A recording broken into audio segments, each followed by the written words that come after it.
Hello guys, स्वागत है आप सभी का ऑनलाइन स्टडी एकेडमी में। दोस्तों, रोजगार और निर्माण का नया अंक प्रकाशित हो चुका है जो कि 18 अक्टूबर से लेकर 24 अक्टूबर 2021 का है। और इस वीडियो में हम इसी अंक का विश्लेषण करेंगे, देखेंगे क्या कुछ इंपॉर्टेंट रहा इस हफ्ते। साथ ही कुछ इंपॉर्टेंट एमसीक्यू भी हैं तो उन्हें भी सॉल्व करेंगे। तो वीडियो में लास्ट तक बने रहिएगा और वीडियो पसंद आए तो लाइक ज़रूर करिएगा। आइए शुरू करते हैं।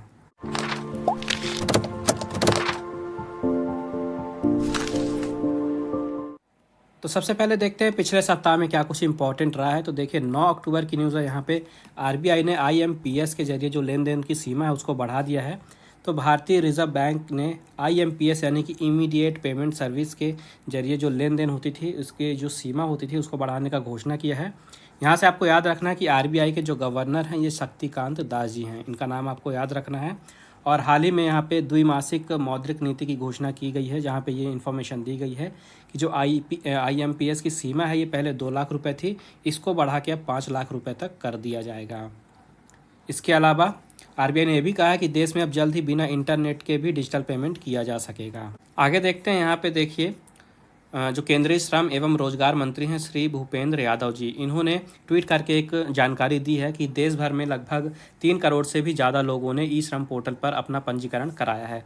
ये जो पोर्टल है ये कोविड-19 के टाइम पे जारी किया गया था, बनाया गया था और इसे शुरू किया गया था असंगठित कामगारों को एक अलग पहचान और मान्यता दिलाने के लिए। इसके बाद आगे देखते हैं। 10 अक्टूबर की न्यूज़ है। यहाँ पे दूर दराज के क्षेत्रों में डिजिटल सेवाओं को बढ़ावा मिलेगा। तो जो केंद्रीय संचार एवं सूचना प्रौद्योगिकी मंत्री हैं अश्विनी वैष्णव जी, इन्होंने कहा है कि अंतरिक्ष प्रौद्योगिकी और दूरसंचार के मेल से देश के जो दूर दराज इलाके हैं उन तक डिजिटल सेवाओं की पहुंच बढ़ाई जाएगी और इससे समावेशी विकास में मदद मिलेगी। आगे देखते हैं। यहाँ पे केंद्रीय वाणिज्य एवं उद्योग मंत्री हैं श्री पीयूष गोयल जी, उन्होंने कहा है कि भारत ने अगले साल तक 450 से लेकर 500 अरब डॉलर का निर्यात करने का लक्ष्य रखा है। ठीक है, तो वित्तीय वर्ष 2021-22 की जो पहली छमाही है यहाँ पे भारत में जो निर्यात हुआ, भारत से जो निर्यात हुआ है ये 197 अरब डॉलर के स्तर तक पहुँच गया था और आगे का टारगेट 450 से 500 अरब डॉलर तक का रखा गया अगले साल का। इसके बाद 11 अक्टूबर की न्यूज़ है। यहाँ पे एलएसी यानी कि लाइन ऑफ एक्चुअल कंट्रोल जो कि भारत और चीन के बीच में है, यहाँ पे तनाव बढ़ता जा रहा है और इस तनाव को कम करने के लिए भारत और चीन के बीच में वार्ता हुई थी जिसका कोई भी निर्णय नहीं निकला है और ये जो वार्ता है पूरी तरह से विफल हो गई है। ठीक है, तो ये जो वार्ता थी ये 13वें दौर की वार्ता थी, ये आपको याद रखना है। इसके बाद यहाँ पे देखिए, भारत किर्गिस्तान में विकास कार्यों के लिए 20 करोड़ डॉलर की आर्थिक सहायता देगा। ये जो जानकारी है ये भारत के विदेश मंत्री श्री एस जयशंकर जी ने किर्गिस्तान यात्रा के दौरान दी है। आगे देखते हैं। इसके आगे देखिए, अफगानिस्तान की न्यूज़ है। तो अफगानिस्तान पर जो संकट है इसके लिए अंतर्राष्ट्रीय वार्ता के लिए रूस एक बैठक आयोजित करने जा रहा है और इस वार्ता में रूस के साथ ही साथ चीन, भारत, ईरान और पाकिस्तान भी शामिल होंगे। तो ये जो वार्ता है ये कहाँ पे होगी? तो ये जो वार्ता है ये मॉस्को में होगी और 20 अक्टूबर को होगी। तो आपको ये याद रखना है कि ये वार्ता मॉस्को में आयोजित की जाएगी। इसके बाद 12 अक्टूबर की न्यूज़ है। यहाँ पे डीसीजीआई ने 2 से 18 साल के बच्चे हैं जो भारत में, उनके लिए कोवैक्सीन की मंजूरी दे दी है। तो भारत में जो कोरोना संक्रमण की तीसरी लहर की आशंका आ रही है इसके लिए ये कदम उठाया गया है, जिसके तहत drug controller general of India ने बच्चों के टीकाकरण के लिए वैक्सीन को मंजूरी प्रदान की है। और वैक्सीन कौन सी है? कोवैक्सीन। फिर आगे यहाँ पे अफ़गानिस्तान में तालिबान के कब्जे के बाद जो अफ़गानिस्तान है यहाँ पे तालिबान और इस्लामिक स्टेट खुरासान के बीच में जो संघर्ष है ये बढ़ गया है और इन दोनों संगठनों के संघर्ष के मद्देनज़र जो अमेरिका है और ब्रिटेन है इन्होंने अपने अपने नागरिकों को जल्द से जल्द काबुल छोड़ने के लिए कह दिया है। आगे यहाँ पे 13 अक्टूबर की न्यूज़ है। यहाँ पे पॉलिसी बॉन्ड के डिजिटल संस्करण का शुभारंभ हुआ है।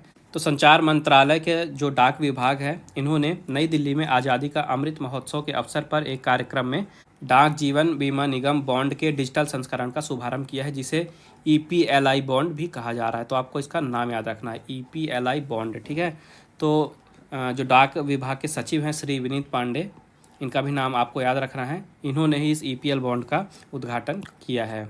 आगे बढ़ते हैं। यहाँ पे विदेश मंत्री एस जयशंकर जी ने कजाकिस्तान के नूर सुल्तान में अपने रूसी समकक्ष सरगेई लावरोव से मुलाकात की है और द्विपक्षीय सहयोग में प्रगति पर चर्चा की है। आगे देखते हैं। यहाँ पे 14 अक्टूबर की न्यूज़ है। यहाँ पे प्रधानमंत्री श्री नरेंद्र मोदी जी ने पीएम गति शक्ति योजना का शुभारंभ किया है और ये जो योजना है ये मल्टी मोडल कनेक्टिविटी प्रदान करने के लिए शुरू की गई है। तो केंद्रीय ग्रामीण विकास और पंचायती राज मंत्री हैं श्री गिरिराज सिंह जी, इन्होंने एक वर्चुअल कार्यक्रम के माध्यम से ब्रिटेन के विदेश राष्ट्रमंडल और विकास कार्यालय में दक्षिण एशिया व राष्ट्रमंडल राज्य मंत्री लॉर्ड तारिक अहमद के साथ संयुक्त रूप से महात्मा गांधी नरेगा के तहत भौगोलिक सूचना प्रणाली यानी कि GIS आधारित वाटर शेड योजना में जलवायु सूचना के एकीकरण के लिए जलवायु लचीलापन सूचना प्रणाली और योजना उपकरण का लोकार्पण किया है। इसके बाद 15 अक्टूबर की न्यूज़ है। यहाँ पे केंद्रीय वित्त मंत्री ने वाशिंगटन DC में हुई बैठक में हिस्सा लिया है।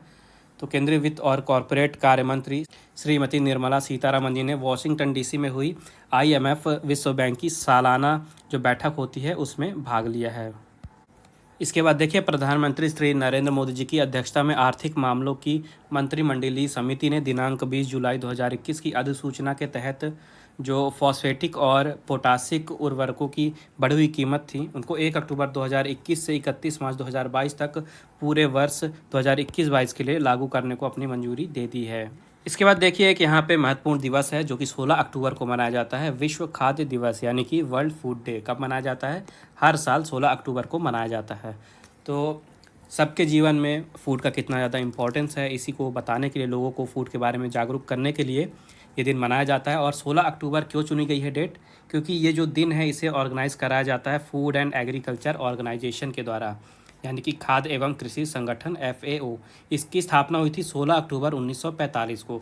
तो इसी के स्थापना दिवस के रूप में हर साल 16 अक्टूबर को मनाया जाता है वर्ल्ड फूड डे। और हर साल अलग अलग थीम रखी जाती है, तो थीम आपको याद रखना है। 2021 की जो थीम है ये है our actions are our future, better production, better nutrition, a better environment and better life. ये 2021 की थीम है, ये ज़रूर याद रखिएगा। कई बार एग्जाम में डेट के साथ साथ थीम भी पूछ लेता है। ठीक है, तो क्या क्या याद रखना आपको यहाँ से? सबसे पहले तो 16 अक्टूबर को मनाया जाता है विश्व खाद्य दिवस।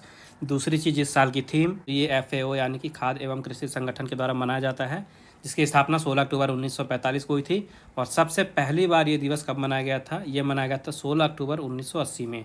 तो ये कुछ इंपॉर्टेंट पॉइंट है, इस डे से आपको ये याद रखने हैं। इसके बाद देखते हैं इस हफ्ते चर्चा में कौन कौन रहे हैं इंपॉर्टेंट पर्सन्स। तो सबसे पहले हैं श्री सैनी। ये भारतवंशी हैं और हाल ही में ये मिस वर्ल्ड अमेरिका बनी हैं। पंजाब से बिलोंग करती हैं, पंजाब के आबोहर से संबंध रखने वाली हैं ये श्री सैनी। ये मिस वर्ल्ड अमेरिका 2021 चुनी गई हैं, तो इनका आपको नाम याद रखना है। इसके बाद है समांथा क्रिस्टोफोरेटी। ठीक है, समांथा क्रिस्टोफोरेटी, ये क्यों न्यूज़ में है?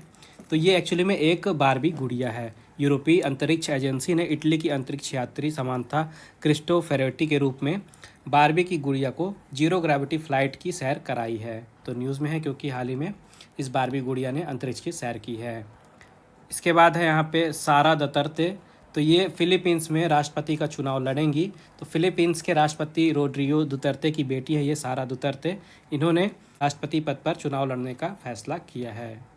इसके बाद आगे अमेरिका की न्यूज़। यहाँ पे कोरोना के कारण 150 जंबो जेट रिटायर कर दिए गए हैं। तो ये संख्या 20 साल में सबसे ज़्यादा है। इसमें से 747 बोइंग जैसे विमान हैं, इन्हें मोजावे के रेगिस्तान में खड़ा किया गया है। कोरोना के कारण अमेरिका सहित दुनिया भर में जंबो जेट की मांग में भारी गिरावट आई है और इसके चलते ये कबाड़ होते जा रहे हैं। तो हाल ही में अमेरिका में 150 से भी ज़्यादा जंबो जेट को रिटायर किया गया है। फिर यहाँ पे फ्लाइंग बाइक स्पीडर है। तो जेटपैक एविएशन ने स्पीडर नाम की एक फ्लाइंग मोटरसाइकिल के लिए प्री ऑर्डर लेना शुरू कर दिया है। ठीक है, ये आपको जो स्पीडर नाम की एक फ्लाइंग मोटरसाइकिल है जिसे जेटपैक एविएशन द्वारा बनाया गया है और इसके लिए प्री ऑर्डर अभी शुरू हुआ है, इस कारण से ये न्यूज़ में बनी हुई है। तो इसकी डिलीवरी 2023 में शुरू होगी और इसका जो इंजन है ये 125 सीसी का होगा। इसकी जो स्पीड है ये लगभग 241 किलोमीटर प्रति घंटा होगी और जो कीमत है ये 2.8 करोड़ रुपए के आसपास रखी गई है। ठीक है, इसके बाद है यहाँ पे बुध ग्रह। तो हाल ही में इसकी सबसे करीब से फ़ोटो खींची गई है। तो यूरोपीय जापानी वेपी कोलंबो मिशन के दौरान अंतरिक्ष यान में लगे कैमरे ने बेहद करीब से बुध ग्रह की कम रेजोल्यूशन वाली ब्लैक एंड वाइट तस्वीर खींची है। ये आप देख रहे हैं, यही फ़ोटो है और ये न्यूज़ में बनी हुई है। इसके बाद है सैटर्निनो गार्सिया। तो ये सबसे उम्र दराज पुरुष बने हैं। अच्छा रहन सहन और शांति के साथ जीवन इंसान को अच्छा स्वास्थ्य देने के साथ लंबी उम्र भी दे सकता है और इसी के एग्जाम्पल हैं ये सैटर्निनो गार्सिया, जिनकी उम्र है 112 साल। ठीक है, 112 साल और 211 दिन, और ये दुनिया के सबसे ज़्यादा उम्र दराज पुरुष बन गए हैं। इसके बाद है निकोल ओलिविएरा। तो ये नासा की सबसे कम उम्र की खगोल शास्त्री बनी है। ब्राज़ील के हैं ये और इनकी उम्र जो है 8 वर्ष है और ये नासा के कार्यक्रम से जुड़ी हैं और ये दुनिया के सबसे कम उम्र की खगोल शास्त्री बन गई हैं। इसके बाद ह्यूस्टन की न्यूज़ है। यहाँ पे संदीप सिंह के नाम पर एक डाकघर का नाम रखा गया है। अमेरिका के ह्यूस्टन में एक डाकघर का नाम जो है ये भारतीय अमेरिकी सिख पुलिस हैं अफसर हैं संदीप सिंह धालीवाल, इनके नाम पर रखा गया है, उनकी याद पे रखा गया है। फिर है जापान की न्यूज़। यहाँ पे फुल फेस अल्ट्रा वायलेट चश्मा शुरू किया गया है, यह आप फोटो में देख रहे हैं। तो जो ओवर साइज़ के चश्मे होते हैं इनके फैशन को ध्यान में रखते हुए जापान ने एक फुल फेस अल्ट्रा वायलेट चश्मा बनाया है। तो ये चश्मा जो है ये आप देख सकते हैं पूरी तरह से चेहरे को ढक लेता है और अलग अलग तरह के इन्फेक्शन से भी बचाता है, धूप से भी बचाता है, और इसकी जो कीमत है ये 1000 से 2000 के बीच रखी गई है। फिर यहाँ पे कैफ अली का नाम आता है। इन्होंने रहने के लिए सस्ते मकान का आविष्कार करके राष्ट्रमंडल पुरस्कार जीता है। तो काफ़ी तरह के यहाँ पे दिक्कतें आ जाती हैं, जैसे भूकंप हो गया, बाढ़ हो गया, पृथकवास हो गया। तो हालात जब काबू में नहीं रहते हैं, लोगों को एक प्लेस से दूसरे प्लेस पे ले जाया जाता है, तो उनके रहने के लिए सस्ते मकान का इन्होंने आविष्कार किया है और इसी के लिए इन्हें राष्ट्रमंडल पुरस्कार दिया गया है। नाम याद रखिएगा, कैफ अली। फिर है माको। माको कौन है? ये जापान की राजकुमारी हैं और इनका जो विवाह है ये साधारण आदमी से तय किया गया है। इनके कॉलेज के दोस्त हैं, उन्हीं के साथ इनका विवाह होगा और इसी कारण से ये चर्चा में बनी हुई हैं। फिर है उत्तर कोरिया की न्यूज़। इन्होंने एंटी एयरक्राफ्ट मिसाइल का टेस्ट किया है रिसेंट में। तो उत्तर कोरिया ने एक बार फिर से मिसाइल परीक्षण किया है और ये जो परीक्षण है एक नई एंटी एयरक्राफ्ट मिसाइल का था और इस कारण से ये न्यूज़ में बना हुआ है। फिर है यहाँ पे खादी का एक तिरंगा।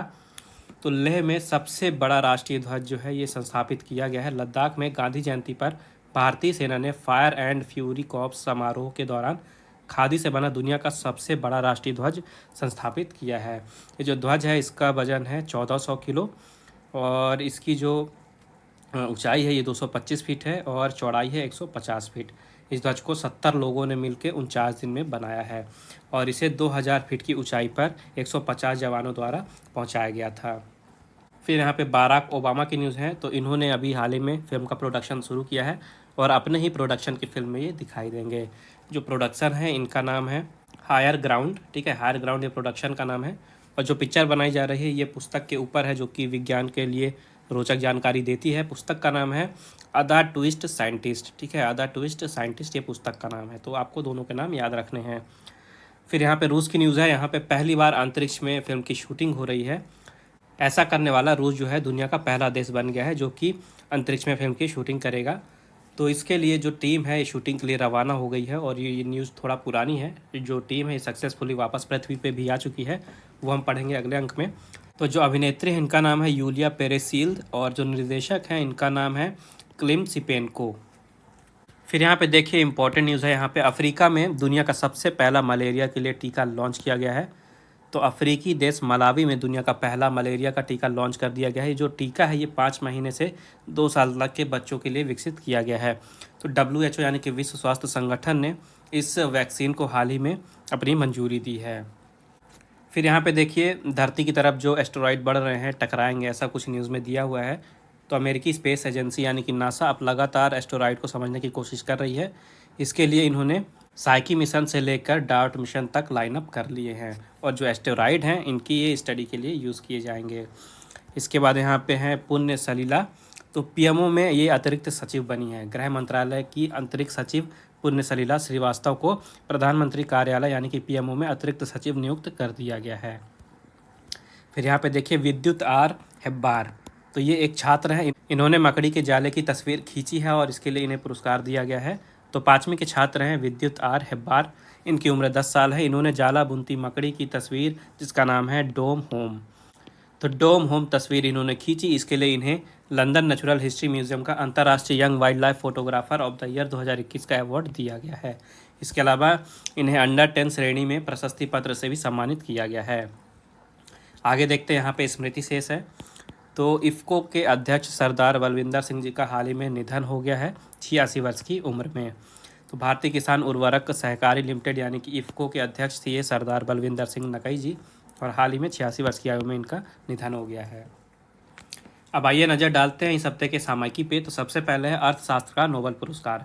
तो लेबर मार्केट में अर्थशास्त्र को नई दृष्टि देने के लिए इस साल का पुरस्कार दिया गया है। जो 3 अर्थशास्त्री हैं जिन्हें ये अवार्ड दिया गया है इनका नाम देख लेते हैं। तो सबसे पहले हैं डेविड कार्ड, उसके बाद हैं जोशुआ डी एंग्रिस्ट, इसके बाद हैं गिडो डब्ल्यू इम्बेंस। तो इन 3 इकोनॉमिस्ट का आपको नाम याद रखना है, इन्हें इस साल का नोबेल प्राइज़ जो है इकोनॉमिक्स का यानी अर्थशास्त्र का ये दिया गया है। इसके बाद देखिए इंडियन स्पेस एसोसिएशन है, जिसकी जो लॉन्चिंग है ये अभी हाल ही में प्रधानमंत्री नरेंद्र मोदी जी ने की है। तो भारत के प्रधानमंत्री नरेंद्र मोदी जी ने वीडियो कॉन्फ्रेंसिंग के माध्यम से इंडियन स्पेस एसोसिएशन का शुभारंभ किया है। और इंडियन स्पेस एसोसिएशन शुरू क्यों किया गया है, तो भारत में अंतरिक्ष क्षेत्र और जो अंतरिक्ष प्रौद्योगिकी है इसको और भी ग्रो करने के लिए, इसमें सुधार करने के लिए इंडियन स्पेस एसोसिएशन को शुरू किया गया है। आगे यहाँ पे देखिए वायुसेना की न्यूज़ है। तो भारतीय वायुसेना के बेड़े में अगले 10 वर्षों के भीतर 233 अत्याधुनिक लड़ाकू विमान शामिल किए जाएंगे। तो जो नए विमान हैं इनकी आरंभिक प्रक्रिया जो है ये शुरू की जा चुकी है खरीदारी की। तो इससे भारत के डिफेंस को काफ़ी ज़्यादा यहाँ पे और भी ज़्यादा मजबूती प्रदान होने वाली है। तो एक अच्छी न्यूज़ है डिफेंस के लिए। इसका देखिए भारत और अमेरिका की न्यूज़ है। तो अमेरिका के जो उप विदेश मंत्री हैं वेंडी शर्मन और जो भारतीय विदेश मंत्री के सचिव हैं हर्षवर्धन श्रृंगला जी, इन्होंने पिछले दिनों दिल्ली के हैदराबाद हाउस में द्विपक्षीय बैठक की। और इस बैठक में जो क्वाड में सहमति बनी थी उसको एकमत किया गया है आगे बढ़ाने के लिए भारत और अमेरिका के द्वारा। इसके बाद चीन और अमेरिका की न्यूज़ है यहाँ पे। तो जो ताइवान समझौता हुआ है इसका पालन करेंगे दोनों ही देश।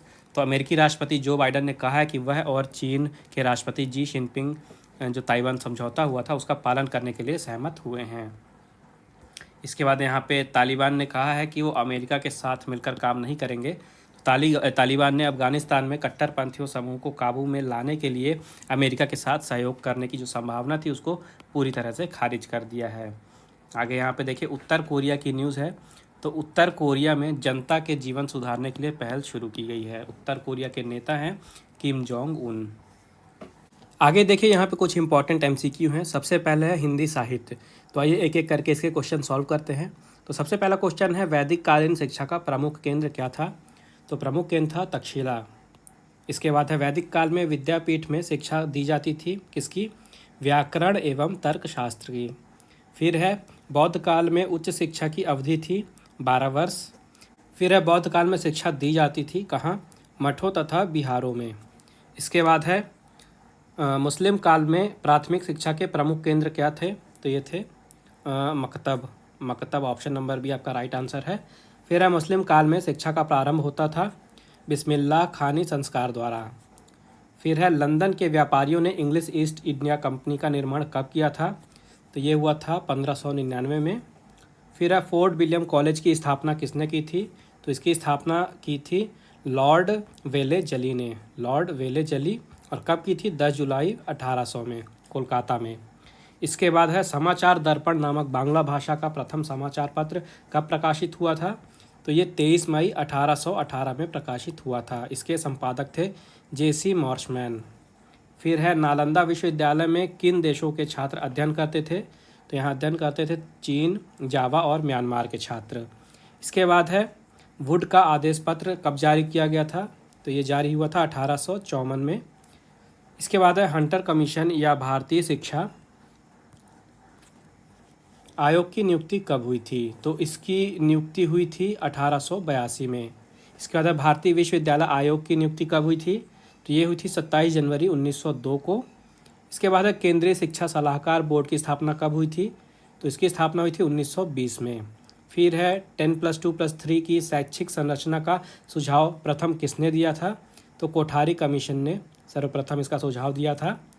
फिर है निम्नलिखित काव्यांश को पढ़कर दिए गए विकल्पों के सही विकल्प का चयन करना है आपको। तो सबसे पहले यहाँ पे काव्यांश दिया है, इसको पढ़ लीजिए और इसी के बेसिस पे आगे जो क्वेश्चन पूछे जाएंगे उसके आंसर हमें देने हैं।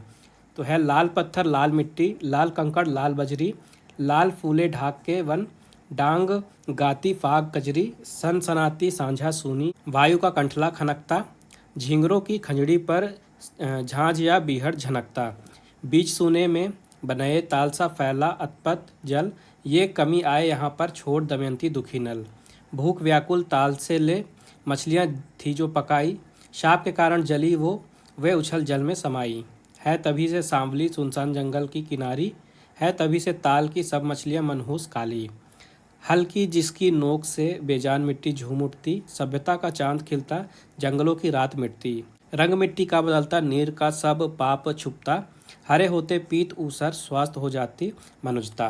अब ये था आपका काव्यांश। अब इसके बेसिस पे आपको नीचे क्वेश्चन के आंसर देने हैं। तो सबसे पहले है इस कविता में किसे लाल रंग का बताया गया है? तो इसमें पत्थर तथा मिट्टी को, कंकड़ बजरी को और लाल फूल ढाक वन के, इन सभी को लाल रंग का बताया गया है। इसके बाद है सनसनाती सांस सूनी में किस अलंकार का प्रयोग है? तो इसमें अनुप्रास अलंकार का उपयोग है। फिर है नल ने क्या गलत काम किया? तो ताल की मछलियाँ पकाने का गलत काम किया। इसके बाद है सभ्यता का चांद कब खिलता है? तो जब बेजान मिट्टी में हल चलता है। ओके, जब बेजान मिट्टी में हल चलता है। इसके बाद है नीर शब्द का कौन सा शब्द पर्यायवाची नहीं है? तो यहाँ पे देखिए नदी जो है ये नीर का पर्यायवाची नहीं है। इसके अलावा वरी, जल और पानी ये नीर का पर्यायवाची है। नेक्स्ट क्वेश्चन है निम्नलिखित शब्दों के सामने दिए गए मूल शब्द से जुड़े उपसर्ग और प्रत्यय के विकल्पों में से सही चुनकर लिखना है। तो सबसे पहले श्रद्धालु, तो ये हो जाएगा श्रद्धा धन आलू। फिर है अभ्यागत, तो ये हो जाएगा अभिधन आगत। इसके बाद है अत्यंत, तो अत्यंत हो जाएगा अति धन अंत। फिर है दढ़ियल, तो दढ़ियल हो जाएगा दाढ़ी धन इयल। इसके बाद है उच्चारण, तो उच्चारण होगा उत धन चारण।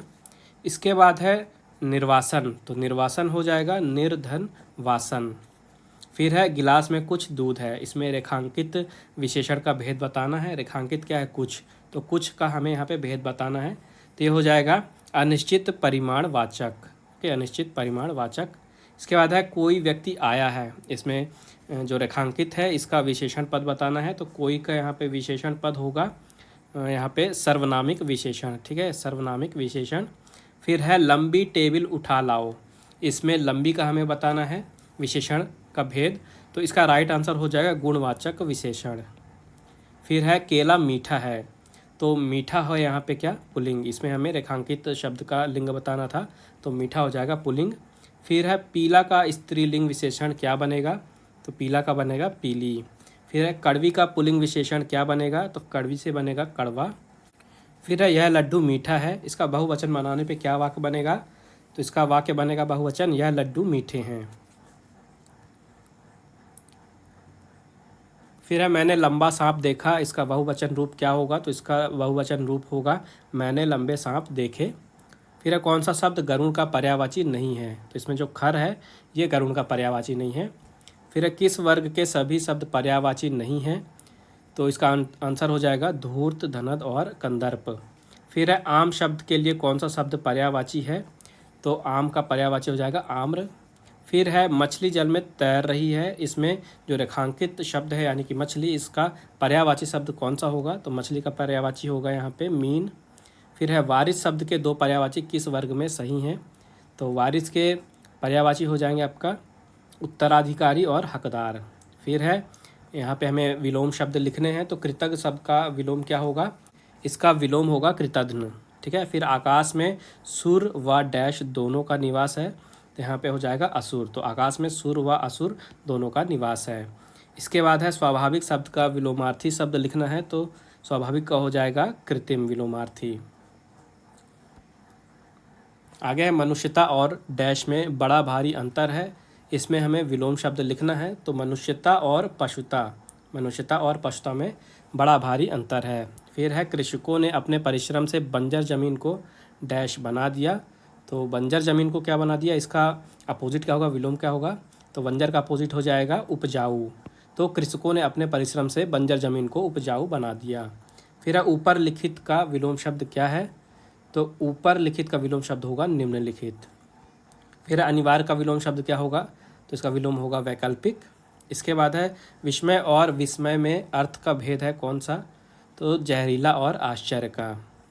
फिर है शर और सर में क्या अंतर है? तो यहाँ पे बाण और तालाब का। फिर है अश्व और अस्म में अर्थ का कौन सा भेद है? तो इसमें घोड़ा और पत्थर का आंसर हो जाएगा आपका।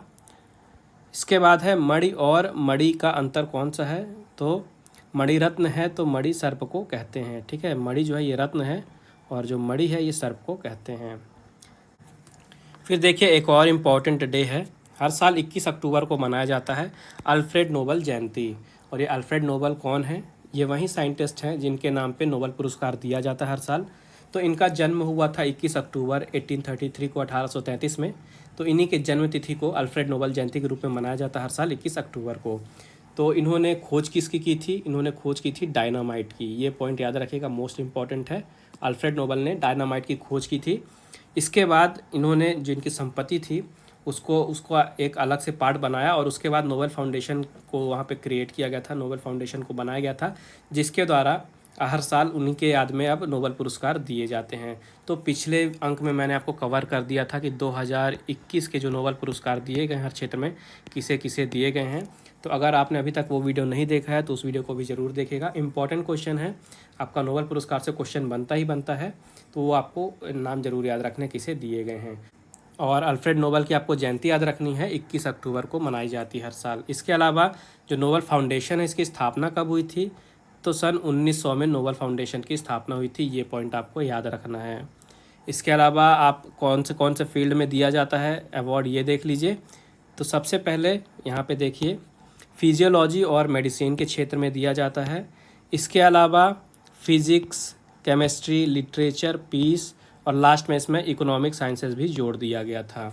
तो कितने आपके फील्ड हो गए यहाँ पे, medicine, physics, chemistry 3, literature 4, peace 5 और इकोनॉमिक्स 6। तो टोटल 6 क्षेत्रों में नोबेल पुरस्कार दिए जाते हैं। इसके अलावा कुछ क्वेश्चन ऐसा ही पूछ लेता है जैसे कि नोबेल पुरस्कार पाने वाले सबसे ज़्यादा उम्र के व्यक्ति कौन हैं, तो इनका नाम है जॉन बी गुडइनफ। तो इन्हें 2019 में केमिस्ट्री का नोबेल पुरस्कार दिया गया था और इनकी आयु थी 97 वर्ष। उसके अलावा सबसे कम उम्र में ये सम्मान किसे दिया गया था, तो ये है मलाला यूसुफजई। इन्हें 2014 में ये पुरस्कार दिया गया था, सम्मान दिया गया था शांति के क्षेत्र में, और तब इनकी उम्र थी 17 वर्ष। आगे देखिए यहाँ पे कुछ और MCQ दिए हुए हैं सामान्य ज्ञान खेल से, तो आइए इन्हें भी डिस्कस करते हैं। तो सबसे पहला क्वेश्चन है, इस वर्ष किस खिलाड़ी ने US ओपन में पुरुष एकल वर्ग का खिताब जीता है, तो इसका राइट आंसर हो जाएगा डैनियल मेदवेदेव। फिर है मिक्स्ड मार्शल आर्ट खिलाड़ी कोनोर मैग्रेगोर किस देश के नागरिक हैं, तो इसका राइट आंसर हो जाएगा आपका आयरलैंड। टोक्यो ओलंपिक में पुरुष रग्बी सेवन्स का स्वर्ण पदक किस देश ने जीता है, तो इसका राइट आंसर हो जाएगा फिजी। वनडे वर्ल्ड कप 2019 में किस बल्लेबाज ने सबसे ज़्यादा रन बनाए थे, तो इसका राइट आंसर हो जाएगा आपका रोहित शर्मा। वर्ष 2019 में वर्ल्ड बॉक्सिंग चैंपियनशिप किस देश में आयोजित की गई थी, तो इसका राइट आंसर हो जाएगा रूस। पूर्व भारतीय खिलाड़ी लिम्बाराम किस खेल से संबंधित हैं, तो इसका राइट आंसर हो जाएगा तीरंदाजी। इंग्लैंड के तेज गेंदबाज जेम्स एंडरसन ने टेस्ट क्रिकेट में कितने विकेट हासिल किए हैं, तो इसका राइट आंसर है 632। फिर लॉन्ग जंपर मरियप्पन थंगावेलु ने टोक्यो पैरालंपिक में कौन सा पदक जीता है, तो इसका राइट आंसर हो जाएगा रजत पदक। इसके बाद वर्ष 2017 में किस देश ने महिला यूरो कप का खिताब जीता था, तो इसका राइट आंसर है नीदरलैंड्स। इनमें से कौन सा खेल ओलंपिक खेलों में शामिल है, तो इसका राइट आंसर हो जाएगा आपका गोल्फ। फिर इस वर्ष Italian grand prix formula 1 race किस खिलाड़ी ने जीती है, तो इसका आंसर है आपका डैनियल रिकियार्डो। फिर जापान ने टोक्यो ओलंपिक में कुल कितने पदक जीते हैं, तो इसका आंसर हो जाएगा आपका 58। हारिका द्रोणवल्ली किस खेल में भारत का प्रतिनिधित्व करती हैं, तो इसका राइट आंसर हो जाएगा आपका शतरंज। इनमें से किस शटलर ने वर्ष 2018 में आयोजित यूथ ओलंपिक गेम्स में रजत पदक जीता था, तो इसका आंसर हो जाएगा आपका लक्ष्य सेन। भारत ने अपना पहला T20 अंतर्राष्ट्रीय मैच किस देश के खिलाफ खेला था, तो इसका राइट आंसर हो जाएगा आपका दक्षिण अफ्रीका। पृथ्वी शॉ ने अपने टेस्ट डेब्यू में किस देश के खिलाफ शतकीय पारी खेली थी, तो इसका राइट आंसर हो जाएगा आपका वेस्ट इंडीज़। वर्ष 2018 में वर्ल्ड कुश्ती चैंपियनशिप किस देश में आयोजित की गई थी, तो इसका आंसर हो जाएगा आपका हंगरी। फिर है CA भवानी देवी ने टोक्यो ओलंपिक में किस खेल में भारत का प्रतिनिधित्व किया था, तो इसका आंसर हो जाएगा आपका तलवारबाजी। महिला टेनिस खिलाड़ी मार्टिना नवरातिलोवा ने कितने ग्रैंड स्लैम एकल खिताब जीते हैं, तो इसका राइट आंसर हो जाएगा आपका 18। फिर इनमें से किस खिलाड़ी को वर्ष 2019 में FIFA player of the year चुना गया था, तो इसका राइट आंसर हो जाएगा आपका लियोनेल मेसी। ठीक है, याद रखिएगा लियोनेल मेसी हैं। इसके बाद है वर्ष 2019 में किस टीम ने IPL का खिताब जीता था, तो इसका सही आंसर है मुंबई इंडियंस। फिर है इस वर्ष US ओपन की विजेता एमा राडुकानु किस देश से संबंधित हैं, तो इसका राइट आंसर हो जाएगा आपका ब्रिटेन। फिर वर्ष 2002 में कॉमनवेल्थ गेम्स किस शहर में आयोजित किए गए थे, तो इसका राइट आंसर हो जाएगा आपका मैनचेस्टर। फिर पिचर टर्म किस खेल से संबंधित है, तो ये जो पिचर टर्म है ये बेसबॉल से संबंधित है। जिस तरह से क्रिकेट में बॉलर होता है उसी तरह से बेसबॉल में जो बॉल थ्रो करता है उसे पिचर कहा जाता है। ठीक है, इसके बाद अगला क्वेश्चन है, ओलंपिक खेलों में 2 बार पदक जीतने वाली पहली भारतीय महिला कौन है, तो ये तो काफ़ी ज़्यादा इंपॉर्टेंट क्वेश्चन है, आपको पता होना चाहिए। ये हैं PV सिंधु। आइए देखते हैं अब इस हफ्ते की खेल चर्चा। तो सबसे पहले यहाँ पे आयरलैंड की एक महिला खिलाड़ी हैं क्रिकेट की, और इन्होंने सबसे कम उम्र में शतक लगाया है। और ये महिला क्रिकेट की बात करें तो ये सबसे कम उम्र में शतक लगाने वाली बल्लेबाज बन गई हैं। इन्होंने अपने 16वें जन्मदिन के अवसर पे ये रिकॉर्ड बनाया है। इसके पहले ये जो रिकॉर्ड था ये भारत की मिताली राज के नाम था। इन्होंने 16 साल 205 दिन की उम्र में 1999 में शतक बनाया था, और अब ये रिकॉर्ड जो है ये आयरलैंड की एमी हंटर के नाम हो गया है 16 साल की उम्र में। इसके बाद है यहाँ पे एक फ़ुटबॉल का टूर्नामेंट जो कि है यूएफा नेशंस लीग। तो 2021 का ये जो यूएफा नेशंस लीग है ये जीते हैं फ्रांस। तो फ्रांस ने फाइनल में स्पेन को 2-1 से हरा के 2021 का यूएफा नेशंस लीग जीत लिया है, ये आपको याद रखना है। इसके बाद यहाँ पे भारत के फुटबॉल टीम के कप्तान सुनील छेत्री हैं। इन्होंने यहाँ पे पेले के रिकॉर्ड की बराबरी की है। तो पेले कौन है? ये ब्राज़ील के मशहूर फुटबॉलर हैं और इन्हीं की बराबरी की है सुनील छेत्री में। तो रिकॉर्ड क्या था? तो जो पेले थे इन्होंने 77 गोल दागे थे अंतर्राष्ट्रीय मैचों में, और सुनील छेत्री ने इनकी बराबरी कर ली है। तो अब सुनील छेत्री ने भी 77 गोल कर लिए हैं अंतर्राष्ट्रीय मैचों में। तो इस तरह से इन्होंने ब्राज़ील के महानतम फुटबॉलर पेले के रिकॉर्ड की बराबरी की है। इसके बाद यहाँ पे F1 रेस की बात करते हैं। तो अभी रिसेंट में तुर्किश ग्रैंड प्रिक्स यानी तुर्की ग्रैंड प्रिक्स हुई है, और इसे जीते हैं वोल्टेरी बोटास। ठीक है, याद रखिएगा, वोल्टेरी बोटास ने 2021 की तुर्किश ग्रैंड प्रिक्स जीत ली है। इसके बाद यहाँ पे एशेज सीरीज़ की बात करते हैं। तो आप सभी को पता है जो एशेज सीरीज़ है ये इंग्लैंड और ऑस्ट्रेलिया के बीच में टेस्ट मैच की सीरीज़ होती है हर साल, उसे एशेज कहा जाता है। तो इस साल ये जो सीरीज़ है इसकी मेज़बानी करेगा ऑस्ट्रेलिया। तो ऑस्ट्रेलिया दौरे के लिए अभी हाल ही में इंग्लैंड ने 17 सदस्यीय दल का ऐलान किया है एशेज सीरीज़ के लिए। इसके बाद यहाँ पे केंद्रीय खेल मंत्री जी ने दिल्ली हॉकी वीकेंड लीग का शुभारंभ किया है। तो भारत में जो केंद्रीय युवा मामले और खेल के मंत्री हैं श्री अनुराग सिंह ठाकुर, इन्होंने मेजर ध्यानचंद नेशनल स्टेडियम जो कि दिल्ली में है वहाँ पे दिल्ली हॉकी वीकेंड लीग 2021-22 का शुभारंभ किया है। तो ये आपको याद रखना है शुभारंभ किसने किया है और ये लीग होगी कहाँ पे, ये याद रखना है। इसके बाद है यहाँ पे अफगानिस्तान टीम की बात क्रिकेट की। तो जो T20 विश्व कप हो रहा है इसके लिए जो जिम्बाब्वे के पूर्व कप्तान हैं एंडी फ्लावर, इनको अफगानिस्तान के सलाहकार के रूप में नियुक्त किया गया है इस साल के T20 विश्व कप के लिए। आगे देखते हैं यहाँ पे आयरलैंड के बल्लेबाज हैं पॉल स्टर्लिंग। इन्होंने विराट कोहली का रिकॉर्ड तोड़ा है। कौन सा रिकॉर्ड था? तो T20 क्रिकेट में सबसे ज़्यादा चौके मारने का रिकॉर्ड था विराट कोहली के नाम, और अब ये जो रिकॉर्ड है ये पॉल स्टर्लिंग ने तोड़ दिया है। तो पॉल स्टर्लिंग ने टोटल 288 चौके लगा दिए हैं, और विराट कोहली के अभी 285 चौके हैं T20 मैच में। तो इस तरह से आयरलैंड के पॉल स्टर्लिंग ने विराट कोहली का रिकॉर्ड तोड़ा है। इसके बाद T20 विश्व कप की यहाँ पे न्यूज़ है। तो विजेता की राशि की यहाँ पे घोषणा की है ICC ने, और ये भी न्यूज़ है कि पहली बार यहाँ पे DRS का इस्तेमाल किया जाएगा। तो यहाँ से क्या होगा, DRS का आपको फुल फॉर्म याद रखना है। DRS का फुल फॉर्म होता है डिसीजन रिव्यू सिस्टम, इसका आपको फुल फॉर्म याद रखना है। और जो राशि है ये 42 करोड़ रुपए है, यानी 56 लाख अमेरिकी डॉलर, और विजेता को दिए जाएंगे इसमें से 12 करोड़ रुपए। इसके अलावा याद रखिएगा कि जो T20 विश्व कप था ये भारत में होने वाला था, लेकिन पेंडेमिक के कारण इसको भारत से हटा के UAE और ओमान में शिफ्ट कर दिया गया है। तो जो टूर्नामेंट है इस साल का ये UAE और ओमान में खेला जा रहा है, लेकिन जो राइट्स हैं, अधिकार हैं इसके, ये अभी भी BCCI के पास ही हैं। इसके बाद यहाँ पे आर्चरी चैंपियनशिप की बात करते हैं। तो मध्य प्रदेश की मुस्कान है, इनका चयन भारतीय टीम में हुआ है। 22वीं एशियन आर्चरी चैंपियनशिप हो रही है, कहाँ पे होगी? ढाका में होगी 19 से लेकर 26 नवंबर तक। ठीक है, तो इसी के लिए मध्य प्रदेश की खिलाड़ी हैं जिनका नाम है मुस्कान किरार, तो इनका चयन भारतीय टीम में हुआ है। इसके बाद एक योजना है यहाँ पे लास्ट पेज में दिया हुआ है जो कि है मुख्यमंत्री श्रमिक सेवा प्रसूति सहायता योजना। तो आपको इस योजना का नाम याद रखना है और मध्य प्रदेश में शुरू की जा रही है, ये याद रखना है। इसका जो उद्देश्य है यहाँ पे आप देख सकते हैं लिखा हुआ है उच्च जोखिम गर्भावस्था की पहचान, सुरक्षित प्रसव, और इसके अलावा शिशु जन्म पश्चात जच्चा एवं बच्चा के टीकाकरण व स्तनपान को बढ़ावा देने के लिए इसे शुरू किया गया है।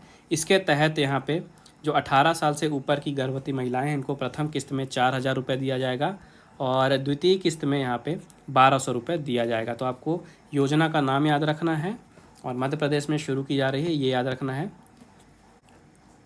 तो आज का अंक यहीं समाप्त करते हैं और जितने भी इंपॉर्टेंट करंट अफेयर्स थे इस हफ्ते के सभी हमने डिस्कस कर लिए।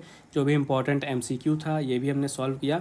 तो आई होप आपको सेशन पसंद आया होगा। अगर आपको वीडियो यूज़फुल लगे तो प्लीज़ वीडियो को लाइक ज़रूर करिएगा, ज़्यादा से ज़्यादा शेयर कीजिएगा दोस्तों के साथ और अगर आपने अभी तक चैनल को सब्सक्राइब नहीं किया है तो सब्सक्राइब करके बेल आइकन ज़रूर दबा दीजिएगा, ताकि जैसे ही अगला अंक प्रकाशित हो और उसकी वीडियो अपलोड हो तो सबसे पहले आपको नोटिफिकेशन मिले।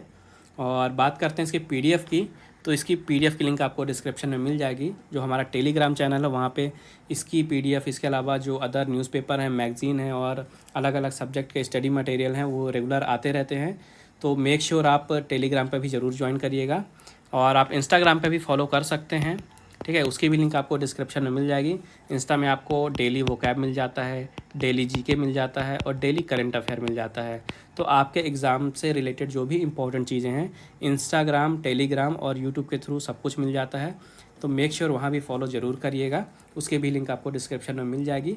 बाकी मिलते हैं अगले अंक के प्रकाशन के बाद, तब तक के लिए take care and thank you guys.